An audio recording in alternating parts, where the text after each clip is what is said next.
Welcome back to This Week in Maritime History. Every week brings something new when you look at maritime history, and this one has everything from early American exploration to a Revolutionary War sea battle and a legendary survival story.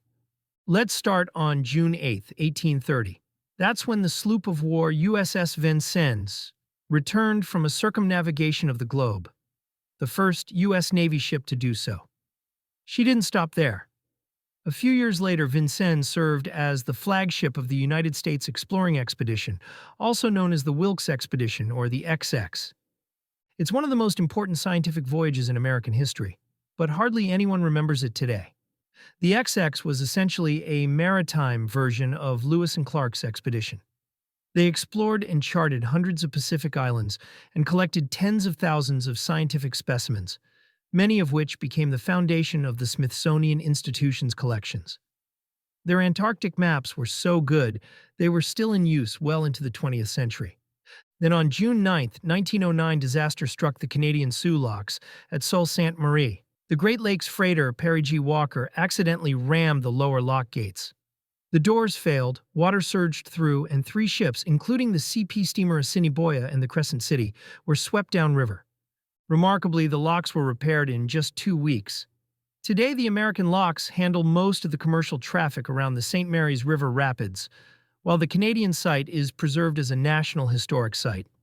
Next, on June 11, 1775, the very first naval battle of the American Revolution unfolded at Machias, Maine. Locals there, outraged by British actions at Lexington and Concord, tried to prevent the armed British schooner Margaretta from aiding troops in Boston.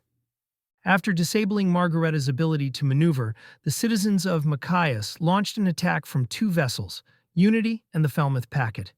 They overwhelmed the British, and though there were casualties on both sides, the Americans were victorious.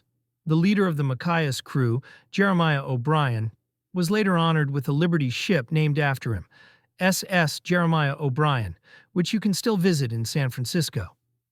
And finally, on June 14, 1789, Captain William Bligh and the loyal crew from HMS Bounty reached Dutch-controlled Timor. They'd spent nearly 7 weeks sailing over 3,600 nautical miles in an open boat, after being set adrift by Fletcher Christian and the mutineers. Bligh's navigational feat remains one of the most legendary survival voyages in maritime history. That's it for this week. But what a mix of science, shipwrecks, and sheer survival. For more on any of these vessels, check out ShipIndex.org.